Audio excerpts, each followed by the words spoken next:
There's 4 main reasons why people move today in the United States. And today we're talking about one of them, which is divorce. Before we jump into that, can you guys guess what the other 3 are? We'll tell you at the end of the segment.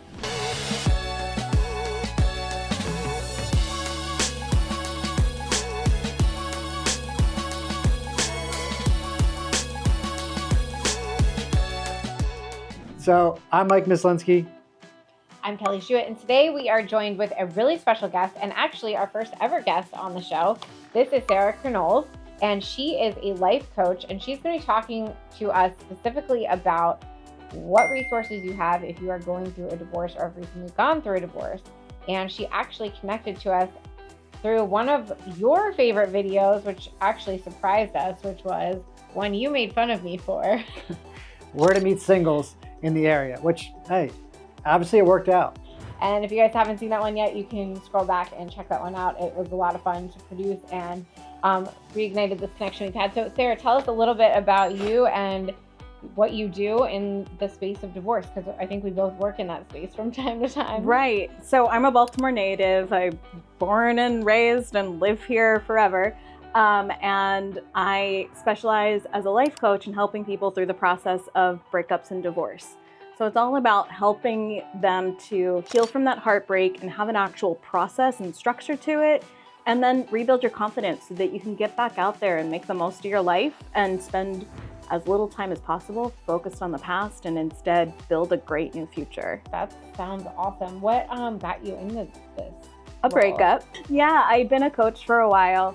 And I had been dating somebody. We were living together, talking about buying a house, which is actually the very first time I think we connected, or I got connected to you all because of that. And in the middle of, I was emailing one of you, and that relationship ended. And I decided to coach myself through that heartbreak. And I thought that's the healthiest I've ever gone through something like this. Maybe more people need support. Amazing. Yeah. I love that. So yeah, a lot of you have reached out to us over the years to move for a variety of reasons. And one of the most bittersweet times is when you reach out when you are moving because of a divorce. And this is more of, you have to move on from this asset. And that seems to be sometimes the best way to move on is to sell the house. So sometimes we're brought in the middle of a divorce and help people through that from a very specific financial investment standpoint. The way that you're involved is a lot more emotional. Can you tell us a little bit about that process? Yeah, so actually a lot of my employment history in Baltimore has been at our professional theaters. So, very cool. Yeah, so I've worked at Center Stage and the Chesapeake Shakespeare Company. Cool. And so I'm no stranger to emotion. So when I hear something from a friend who might be a divorce attorney in the area or a realtor of, hey, we're dealing with this situation and I don't feel equipped to help somebody when they're crying and when they're angry and when they're jealous, because it happens. Those are natural emotions. Right. That's where I come in, I help. So that's amazing. Yeah. I love that. So what is that like for you all as you are guiding somebody through some major financial decisions while they're in the midst of something that's really tumultuous possibly? One of the biggest things is being able to stay neutral, because it's one asset with 2 different people and 2 different goals sometimes. So you have to stay neutral and being able to adjust yourself to the emotions on both sides, because one person might feel one type of way and the other person is feeling something completely different and has a completely different mindset as to what they want to do with things. I think our biggest win is when we have both sides of especially if it's a bad divorce or a bad breakup, agreeing, hey, we might not agree on many things, but we agree that you're our agent and you handled this really well and we're happy with the outcome. Because at the end of the day, nobody goes into buying a house thinking this is going to end with only one of us owning it or with us splitting up. You don't go into it with that. So it's always not the outcome that anybody went into it with. So I always tell people, as long as at the end of this, you weren't planning on exiting this way, but as long as we can get you as most money as possible on the best terms so that you can start your next chapter with the best resources possible. That's all I can do. The rest of it, you guys are going to have to work out, but we can at least put the numbers towards it. good as possible. Or bring you in and help with that. Yeah, for sure. We'll bring you in for the emotional support. Absolutely. It's not our specialty, but we are good at numbers. Yeah, right. Yeah, I always tell people that your space is often a reflection of what's going on internally. 100%. And so how do you approach that process of finding somebody, like a new space, so they have a new start? It's a great question. And I think a lot of times people aren't even sure what they need in their next space. You know, they haven't done the thinking of like, what do I need based on my lifestyle? And, you know, are there kids? Are there pets that are coming with me? What is going to support that? And it's going to look different than where they're coming from typically. So sometimes part of it is just helping them see what they even need in their next space. They haven't thought about that yet. I always try to bring down what's practical. What is your day-to-day possibly going to look like, as much as you can possibly narrow it down to, so that your next space is as functional as possible. It's really one thing to have like the coolest loft and silo point and all of those things. Those things are great, but is it going to be practical for you and your family moving forward? Yeah, and I think something that we help people walk through a lot, which a lot of people don't go into buying a next space or even renting sometimes, thinking, this is not going to be where I end up for the next 10 years, but I need a space for the next 3 to 5 while I reorganize what's going on and figure out what my priorities are and where my life is going to go. So kind of helping them see every house does not need to be your forever home. And in fact, most people move every 5 to 7 years. So, and that's something you guys can help with if somebody's looking for something kind of like an in-between. Yeah. Oh, absolutely. And it's honestly what people need a lot of times. Another thing that happens a lot is, this just happened last week. I was brought in by an attorney who had a couple that couldn't agree with what to do with a house. I went in and laid out the options. Hey, if you do a buyout, here's the number you're each going to walk away with based on your agreement. And if we go on the market, here's the number you're both going to walk away with. You decide. And there were a lot of emotions involved, but them seeing on paper that they would actually both walk away with more money if they did a buyout versus a sale, taking emotions off the table, they decided to buy each other out, and they are very happy with that decision. So I didn't list the house. I just was a resource for them. And that happens a lot of times. We're just here to kind of give you all of your options and say what is going to make the most sense for you financially and logistically. And then they'll ultimately decide that. Yeah, and I love what you both are describing, because it actually goes really well with the process I take people through, because it's really important to know what is the future that you're going to be excited to be moving towards. Right. Because so often people get stuck on what they're losing and what they're leaving behind. Mm-hmm. Right. And so I take them through visioning exercises and journaling exercises so that they have a future that they're so excited that, you know, they don't look backwards anymore. What is a typical timeline of this?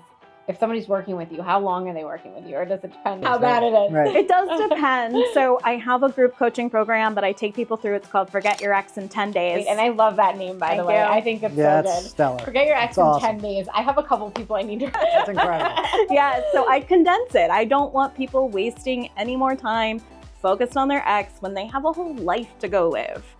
So I want to get them moving on as quick as possible. Does it work by day 11? Or are they like, Yes. forget that guy? Oh my gosh, yes. Wow. Yeah, I've had some really great success That's stories. incredible. That's I mean, there's so many people I know. I could get rid of so many text chains if I could just. Yes, seriously. I'm like, I am here for it. Like, I'll help them all. I'm so excited about it. But yeah, and then I do one-on-one coaching also. And that's usually 3 to 6 months. And it's really about getting them back out there. If you're gonna start dating again, what does that look like? How can I support you? I actually don't recommend online dating at first, so I help them do stuff like what you recommend, of like getting out and meeting people.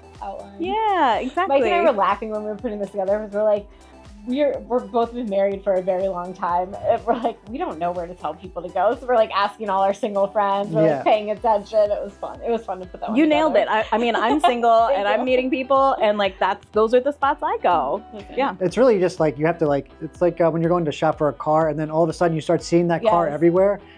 Where do people meet each other? Where are people, you know, single? And then you start thinking about it and like going out and you're like, oh my gosh, there's so many single people here. There's, you know, it's not just bars, of course. No, Right. absolutely. And I think Tribe Baltimore has been actually a really great resource. They've started to grow since you guys put that video out, but there's dance classes, there's fitness classes, there's that's so yoga, smart. and there's a lot of community. Dance Just saying classes. on that. Dance classes. Dance Definitely. classes, absolutely. Yeah, and they do socials and yeah. Cool. That's fun. So it's Be a great. little statement. I find Baltimore, I travel solo a lot, and I always judge a place by, do I feel welcome being here by myself?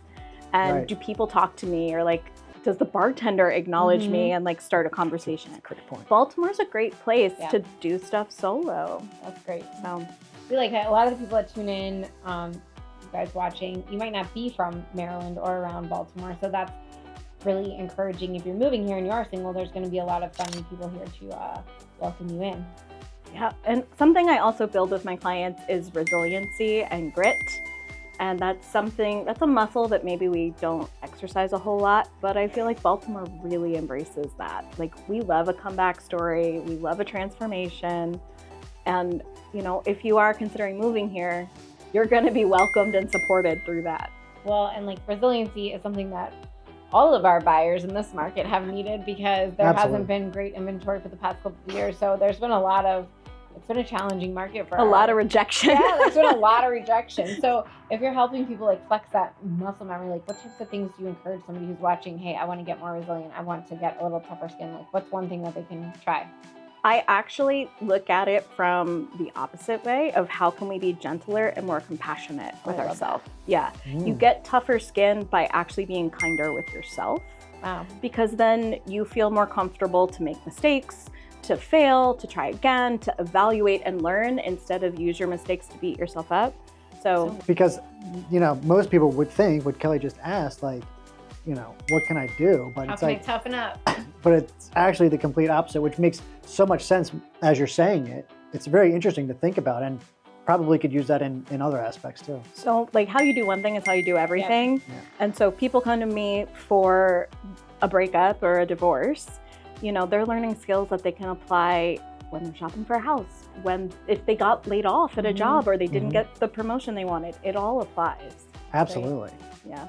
So before we tell you how you can get in touch with Sarah if you are facing a divorce, or you want some life coaching, or you're just so done with rejection of house hunting, we will tell you the 4 reasons why people move, the other 3. So it is divorce, which we talked a lot about today, death, this is passing on of a loved one, diapers, and diamonds when you get engaged. That's a fun one. So if you appreciated this video, which I think we all can, at least some regard, hopefully you're not getting divorced, but if you are and you want to reach out to Sarah, you can reach her by her website and her Instagram. Sarah, what is your website and your Instagram? It's just my name, sarahcurnoles.com, and IG is just @sarahcurnoles, all one word. And we'll drop that in the comments for you guys. You know where to find us. I'm Kelly Schuett. And I'm Mike Mislinski. Thanks for taking a tour with us and getting understanding of the lifestyle in and around Baltimore, whether you're looking to buy, sell, or invest, or just have some fun out in the area.